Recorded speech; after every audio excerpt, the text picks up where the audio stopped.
부터 9절까지. 할렐루야. 오늘도 말씀을 시작한 여러분 사랑을 축복합니다. 말씀 붙드시고 생명의 삶을 사시기 바랍니다. 창세기 24장 1절부터 9절까지 우리 교독하도록 하겠습니다. 아브라함이 나이가 많아 늙었고 여호와께서 그에게 범사에 복을 주셨더라.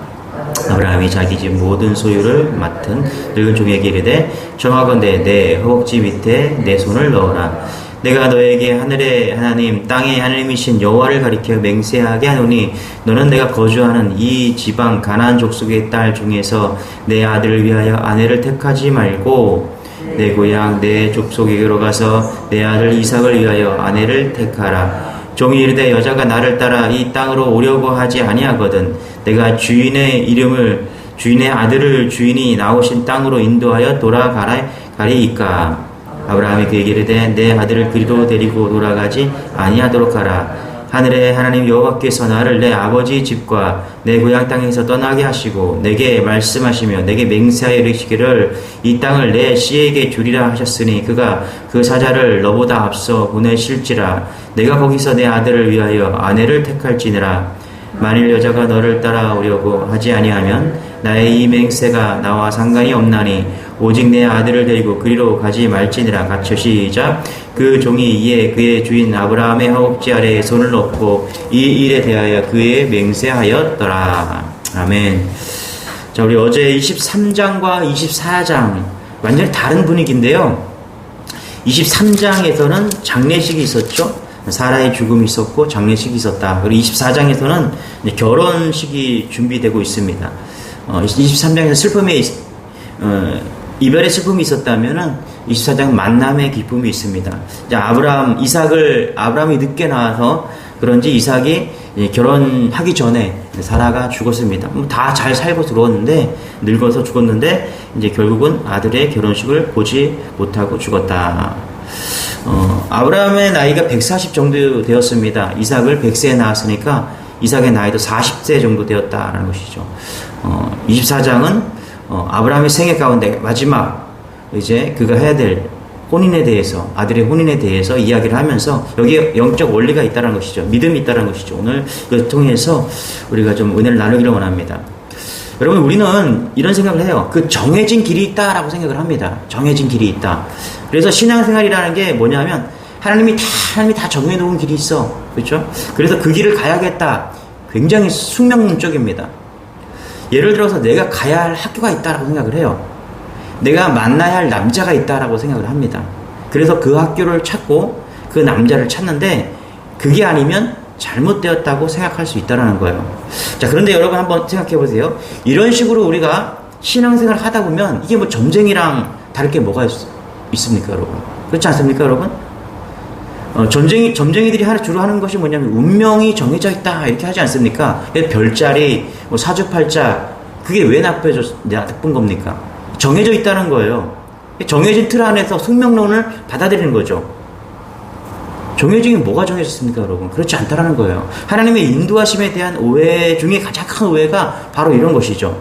자, 하나님의 모든 것을 다 구체적으로 결정해 놓으셨다. 그래서 예수 믿는 사람에게도 어떤 사람이 예언 받으러 간다. 예언해주는 목사 있대요. 여기서 부작용이 나오는 것입니다.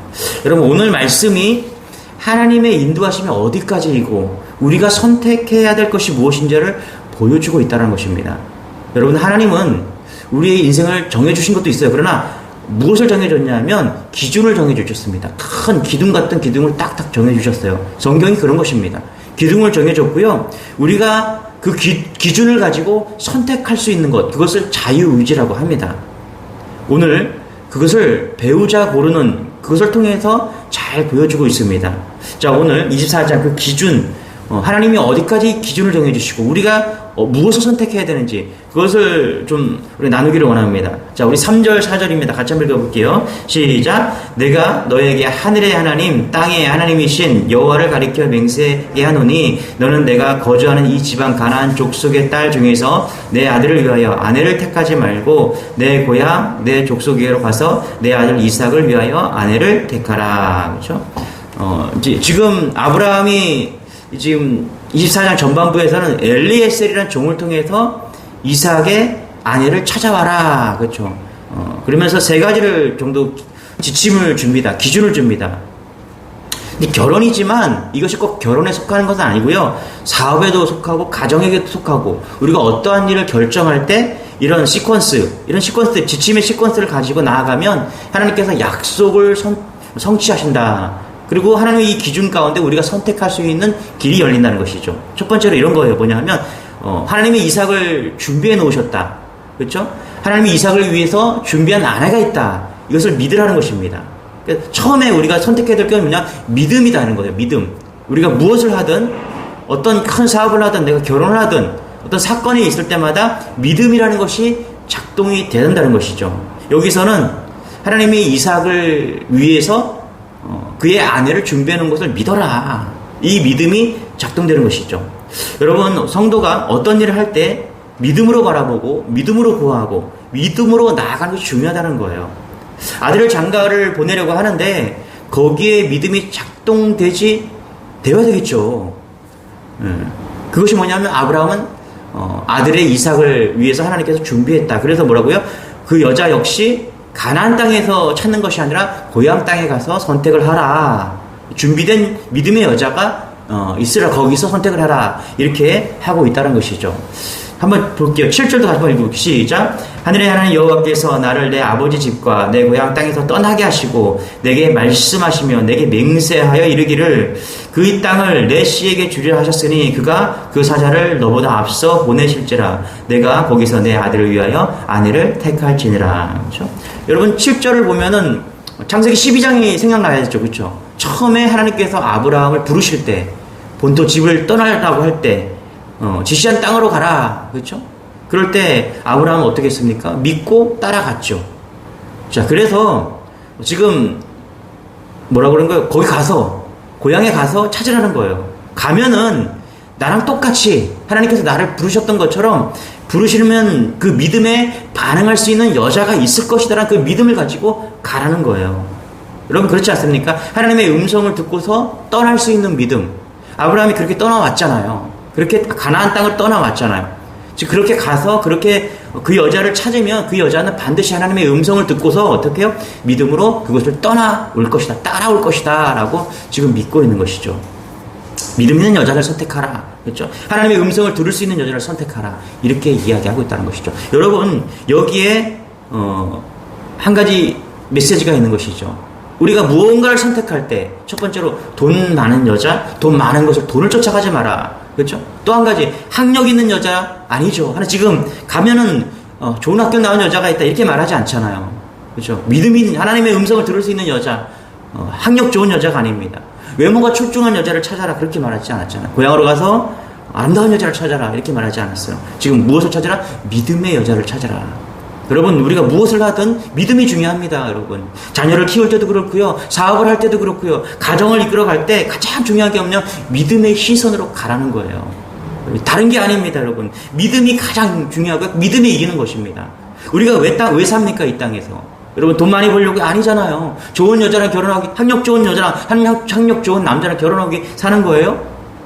아름다운 여자와 멋진 남자와 살기 위해서 이 땅에 살고 있습니까? 아니에요. 우리는 이 땅에서 믿음을 드러내기 위해 사는 것입니다. 믿음 때문에. 첫 번째가 무엇을 하든 믿음으로 보라. 그렇죠? 두 번째는 8절입니다. 같이 한번 읽어볼게요. 시작. 만일 여자가 너를 따라오려고 하지 아니하면 나의 이 맹세가 너와 상관이 없나니 오직 내 아들 데리고 그리로 가지 말지니라. 그렇죠? 중요한 메시지죠. 뭐예요? 인격에 대한 이야기를 하고 있어요.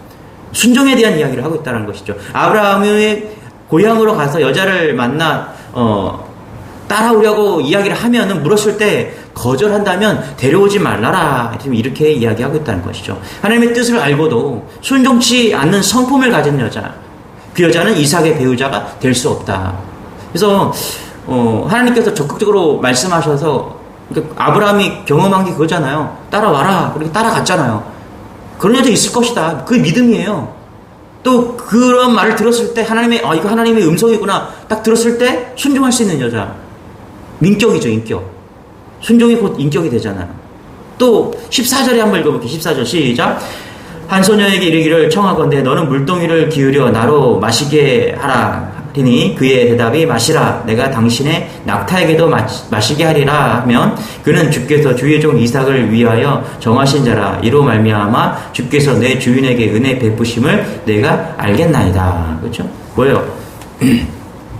그 여자에게 가서 물을 마시라, 좀 물을 달라라고 이야기했을 때 그 여자가 어떤 반응을 보이는 거예요? 낙타에게도 제가 갖다 드릴게요. 이게 어떤 여자예요, 여러분? 성품이 좋은 여자죠. 배려할 수 있는 여자죠. 그런 여자를 지금 선택하라라고 이야기하고 있다는 것입니다. 여러분, 그런 것 같아요. 지금 성경에 보면요, 성경은 결혼을 하고 자녀에 대한 축복들이 있습니다. 그래서 결혼을 하고 자녀를 낳는 것이 축복이에요.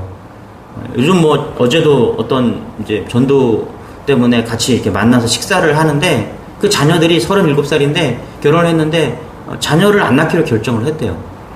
여러분, 성경은요 자녀를 많이 낳아서 오늘 아브라함도 축복 중에 하나가 자녀를 많이 낳는 거잖아요. 그렇죠? 그런 축복이 있어야 되는 것이죠.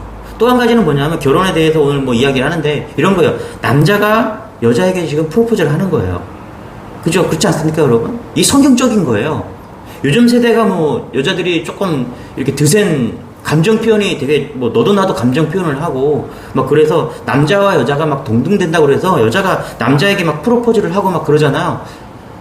저도 예전에 그런 프로포즈를 받아봤는데 대단히 부담스럽습니다, 여러분. 여자가 먼저 이야기하면. 그게 왜 그러냐면 제가 성경에 입각해서 살아가기 때문에 그래요.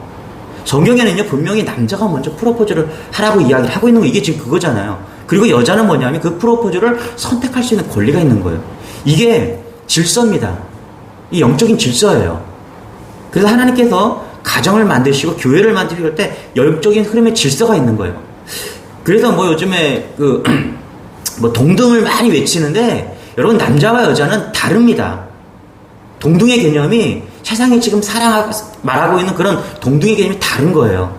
남자와 여자가 동등하잖아요. 그럼 이상해집니다, 이거. 그래서 뭐 남자와 여자가 동등해져야 된다. 그래서 여자도 남자한테 막 프로포즈를 해야 된다. 응? 이게 아니에요. 그런 게, 하나님 성경이 말하는 그런 동등은 그런 게 아닙니다. 다름으로 인해서, 역할이 다름으로 인해서 그 역할론을 통해서 같아지는 겁니다. 둘 다 중요한 거죠. 그렇지 않습니까? 남자가 프로포즈를 하려면 대상이 있어야 되잖아요. 예? 거기엔 존중이 있고, 배려가 있고, 사랑이 있고, 그 프로포즈를 받아들일 수 있는 또 여자의 선택이 있는 거잖아요. 그러니까 이게 서로 결혼이라는 전제 조건에 동등해지는 건데, 다르게 지금 세상은 흘러가고 있다는 것이죠. 그래서 여러분, 우리가 성격적인 관점으로 이런 결혼 문화를 좀 볼 필요가 있다. 그래서 여러분, 결혼 하나를 봐도요, 지금 세상은 참 암담한 세상을 살고 있는 거예요. 성경은 결혼해서 자녀들을 많이 낳으라고 하는데 우리나라가 출산율 꼴찌잖아요. 세상 OECD 중에서.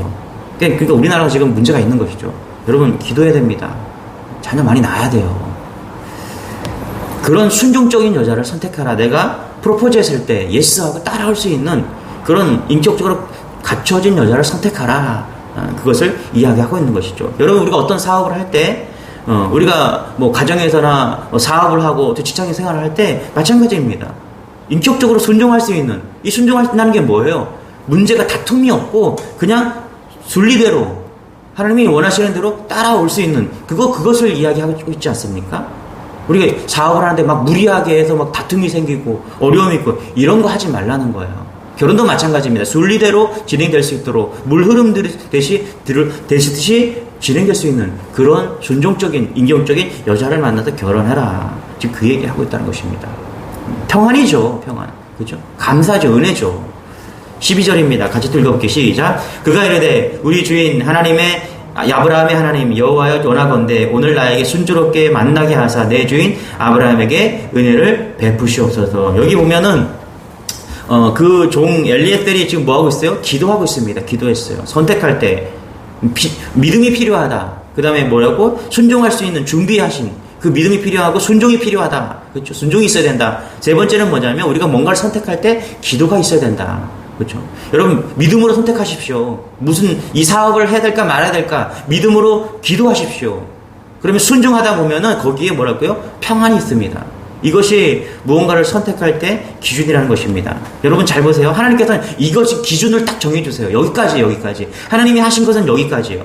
여러분 만약에 하나님께서 구체적으로 우리가 선택할 자유의지까지 하나님께서 말씀하셨다면 하나님은 이렇게 말씀하셔야 돼요. 가서 리브가를 데려와라. 이렇게 말씀하셔야 돼요. 그런데 하나님께서는 우리에게 선택권을 주는 것입니다. 기준을 정해주시고 가라는 거예요. 그리고 가서 너가 선택하라는 거예요. 리브가라는 것은 없죠. 여기서 리브가를 하나님 리브가를 선택해 놓으셨죠 이미. 그러나 그 리브가를 선택하는 것은 우리의 믿음의 선택이라는 것입니다. 이게 자유의지예요. 하나님이 전적으로 우리의 인생을 다 주관하십니까? 아닙니다. 여러분 우리에게 함께 하시고 우리에게 기준을 정해 주십니다. 말씀이 기준입니다. 그런데 그 말씀을 붙잡고 선택하는 것은 우리의 삶이라는 것입니다. 그래서 너무 숙명론에 빠지지 마시기 바랍니다. 여러분 어떤 분은 그러죠. 하나님 내가 오늘 짬뽕을 먹어야 됩니까? 짜장을 먹어야 됩니까? 그렇게 기도하는 사람도 있더라고요. 하나님 뭐라 그럴까요? 네가 알아서 선택해. 내가 그것까지 해리? 그 얘기예요. 내가 기준을 정해주지 않았느냐. 너 피부가 안 좋으니까 소화 잘 안 되니까 밀가루 먹지 마. 하나님 이렇게 말씀하시는데 짜장 먹고 짬뽕 먹고 이러면 안 된다는 거예요. 하나님 기준을 정해줬고 그 기준 안에서 우리가 선택하며 살아가는 거예요. 설교도 그런 때가 있잖아요. 여러분 기준을 제시해주는 거 설교가요. 아주 구체적이고 이래 저래 하면 짜증나죠. 왜 그런지 아세요 여러분? 설교라는 게 이게 기준이거든요. 근데 사람마다 다 달라요. 그래서 제가 이렇게 아주 구체적으로 이렇게 살아야 됩니다 라고 하면요 그렇게 삶이 다른 사람은 짜증나는 거예요. 우리가 큐티 나눔을 하잖아요. 우리가 이제 큐티 나눔을 하면은 재적용을 합니다. 제가 돌아가며 다 이야기를 해요. 말씀을 붙잡고서 적용을 하면 다 다릅니다. 기준은 있는데 말씀이라는 기준은 있는데 다 다른 거예요. 여러분 왜 그렇습니까? 왜 적용이 달라요? 사람이 삶이 틀리기 때문에 그래요. 여러분 그래서요 자기 방식이 꼭 맞다고 하나님이 나를 이렇게 응답해 주셨어. 하나님이 나에게 이렇게 말씀해 주셨어. 이것을 가지고 저 사람에게 적용하면 안 돼요. 왠지 아세요? 그 사람은 나의 삶이 틀리기 때문에 그래요. 역할이 틀리고요. 삶의 방식이 틀리고요. 생각하는 게 틀립니다. 기준은 있지만 다른 방식으로 살아가는 것입니다. 그 기준은 하나님이 정해주신 거고요. 그 삶은 우리가 선택해 가는 것입니다. 우리 아이가 요즘에 퍼즐을 해요. 제가 볼 때는 한 50개 정도 퍼즐을 하는 것 같아요. 이렇게 퍼즐이 50개 조각이 딱 있는데 그거 가지고 맞추는 것 같아요. 여러분 잘 보세요. 모나리자 퍼즐이 있는데 그 아이가 퍼즐 하나를 잃어버렸어요. 사 주자마자 하나를 잃어버렸어요. 다 맞췄는데 그 퍼즐 하나가 때문에 이 퍼즐은 완성이 안 되는 겁니다. 영원히 안 돼요. 아무리 잘 맞춰도 퍼즐 그 하나 조각 잃어버리면 안 된다는 거예요. 근데 여러분 보세요. 그 퍼즐이 어때요? 그 50피스짜리 그 피스가 역할이 다 다른 거예요. 모나리자는 눈썹이 없잖아요. 근데 그 퍼즐 하나가 나는 눈썹이 있어야 됩니다 라고 하고서 막 우기면 어떡해요? 안 되는 거예요. 모나리자 뒷 배경이 껌껌하잖아요. 그렇죠? 그러면 한 껌껌한 부분의 일부분이 될 수 있는 거예요. 퍼즐이. 어떤 사람은 퍼즐이 입술이 될 수 있는 거고 입이 될 수 있는 거고. 그렇죠? 이게 뭐냐면요. 퍼즐이거든요. 이게 교회예요. 이게 우리예요. 우리 삶의 모습은 다 달라요. 그런데 이 모나리자라는 퍼즐의 기준이 있어요. 그런데 각각 역할이 다 다른 거예요. 누가 중요하다고 말하면 안 돼요. 다 틀린 거예요. 다 각각 다 다르고요. 다 인생이 다 틀립니다. 하나님이 만들어 놓은 퍼즐 안에 우리는 그 삶을 사는 거예요. 그러니까 하나님의 기준을 가지고 왜 난 뒷배경이야? 나는 왜 입술이야? 나는 왜 눈썹이 없어? 이렇게 말하면 안 된다는 거예요. 모나리자 퍼즐 가운데서. 뭐예요? 퍼즐이라는 기준 가지고서 각각의 역할이 다 다르다는 것입니다. 그래서 여러분 우리는요 하나님의 말씀을 기준을 가지고 자기가 자기 삶을 적용하면서 선택하고 사는 게 우리의 인생입니다. 중요한 건 그때 뭐를 선택해야 돼요? 믿음으로 선택을 해야 돼요. 그 다음에 뭐예요? 인격적인 순종이 있는가, 평안함이 있는가, 기쁨이 있는가, 그것을 선택해야 되고요. 세 번째는 뭐라고요? 기도를 가지고 선택해야 된다. 그럴 때 하나님은 반드시 하나님께서 인도하시는 길을 가는 겁니다. 그 인도하시는 길도요 이런 걸 수 있어요. 뭐냐면 항상 잘 풀리는 거 아니에요. 성경에 어디서 우리가 선택할 때 잘 풀린다고 합니까? 잘 풀리는 게 아니라 하나님이 원하는 방향으로 갈 수 있다는 거예요. 거기에는 기쁨도 있고 때로는 고난도 있고요. 시련도 있습니다. 그러나 그것이 믿음의 길이고 믿음의 선택의 길이라는 것입니다. 여러분, 이런 믿음의 선택을 날마다 하시는 여러분 되시길 바랍니다. 그래서 하나님의 뜻 가운데 우리가 어딜 가든지 고난 가운데 있든 기쁨에 있든 감사가 있든 뭐가 있든지 간에 거기에 주님이 함께 하시고 내가 믿음의 길을 가고 있구나, 이걸 선택하는 거예요. 이런 선택의 기준이 여러분에게 있기를 소망합니다. 우리 한 가지만 더 보기를 원합니다. 우리 1, 2, 3절 다시 한번 읽어볼게요. 시작.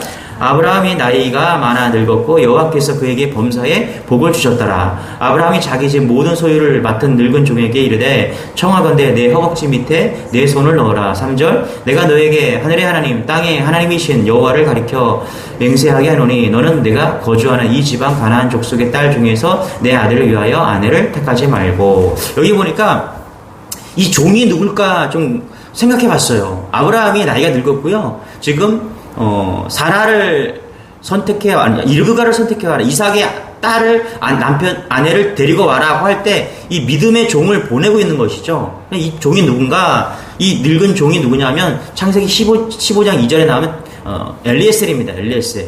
그러니까 아브라함이 이런 투정을 하잖아요. 아기가 자녀가 안 생기니까 하나님께 이런 투정을 합니다.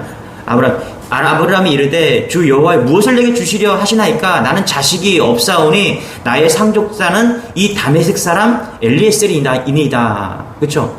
그러니까 복을 다 준다고 했는데, 하늘의 별과 같이 빛나는 자녀들을 준다고 했는데 자녀가 없는 거예요. 늙었는데. 그러니까 뭐라 그래요? 하나님, 나 자식이 없어요. 그래서 상속자를 이 종 엘리에셀 여기서 내가 낳을까요? 이렇게 얘기했다는 거예요. 그러니까 뭐예요? 이 지금 늙은 종은 누구예요? 과거에 아브라함이 자식이 없을 때 하나님께 투정토로 상속자로 삼을 만한 그런 믿음의 종이었다라는 것입니다. 이해되시죠? 롯을 구하기 위해서 318명을 데리고 갔어요. 여러분, 숫자가 의미가 있다라고 생각합니다. 저는 고기를 잡을 때 153, 신약에 보면 153이잖아. 153마리가 잡혔다고 이야기하잖아요. 그럼 거기에 메시지가 있는 것이죠. 그러니까 히브리어는 다 숫자가 딱딱딱 있거든요. 엘리에셀이 뭐냐면 이 히브리어 숫자를 다 더하면 318이 됩니다. 그러면 롯을 구하러 간 게 318명이었잖아요. 자, 그런데 이렇게 말할 수 있죠. 그 엘리에셀이 318명을 이끌고 가서 롯을 구해왔다. 그러니까 엘리에셀이 얼마나 지금 믿음의 사람인가를 이야기하고 있는 것입니다. 여기 보면은 3절에 내 허벅지 밑에 내 손을 넣어라. 그러니까 환도뼈죠. 그러니까 과거에 이때 환도뼈에 손을 넣었다는 것은 뭐냐면 맹세를 하는 것이거든요. 지금 처자를 구하러 갈 때 예물을 엄청 가져가는 거야. 낙타에다가 10마리 낙타에다가 막 재물을 막 싸갖고 한 300톤까지 싣는다 그러더라고요. 엄청 실어갖고 가는 거예요.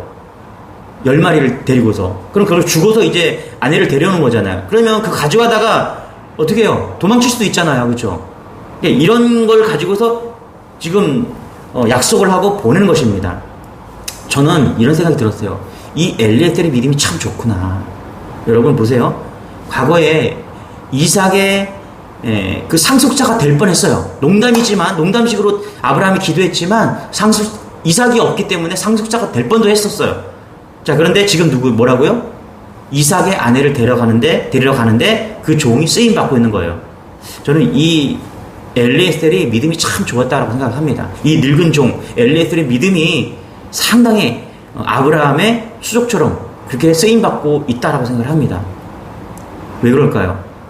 이 인생의 조연이지만 올바른 신앙관으로 최선을 다하는 그런 모습이 이 안에 있다는 것이죠. 저는 오늘 이 말씀을 읽으면서 앞에 부분도 눈에 띄었지만은 이 엘리에셀 종의 믿음이 너무나 눈에 띄었습니다. 여러분 그렇지 않습니까? 우리는 항상 주연이 되려고 해요. 그렇지 않아요. 하나님께서는 퍼즐입니다. 주연이 없어요. 하나님 모습이 볼 때는 다 역할이에요. 역할. 남편과 아내, 집에서 왜 싸워요? 주도권. 집에서는 아내가 주인이고 밖에서는 남자가 주인이고. 여러분 그런 게 아니에요. 하나님이 주인이십니다. 우린 그냥 퍼즐입니다. 이게 순종적인 거예요. 이게 가난한 마음이고요. 이게 순종적인 마음이라는 거예요. 내가 무엇을 하든 만약에 위치에서 상황 따라서 바뀌는 그런 믿음이 아니라 언제나 하나님이 부르시면 예스하고 믿음으로 나아가는 그게 복음이라는 거예요, 복음. 그래서 저는 이 엘리에셀, 이 늙은 종 때문에 오늘 저는 복음을 받은 거예요. 여러분, 이런 은혜가 우리 안에 있기를 소망합니다. 예. 다 아브라함 되지 말고요. 저는 이 엘리에셀 같은 그런 좋은 믿음이 필요합니다. 우린 퍼즐입니다. 그 안에서 우리가 오늘도 순종하면서 믿음으로 기도하면서 승리하는 여러분 되기를 축원합니다. 기도하겠습니다. 하나님 감사합니다. 오늘도 퍼즐의 인생을 살게 하십니다. 그 퍼즐의 인생 속에서 각자 역할이 다르고 길이 다릅니다. 믿음으로 그 기준을 붙잡고 나아갈 수 있도록 도와주옵소서. 흔들리고 거친 이 세상에서 하나님이 주신 그 믿음으로 하나님 우리가 선택하며 살 수 있는 그런 믿음의 여정을 오늘도 달려갈 수 있도록 은혜를 더하여 주옵소서. 감사드리며 예수님의 이름으로 기도드리옵나이다. 아멘. 우리 말씀 붙드시고 우리 주여 한번 기도하겠습니다. 주여 주여 하나님 감사합니다. 하나님 아버지 주여 도와주옵소서. 오 아버지 하나님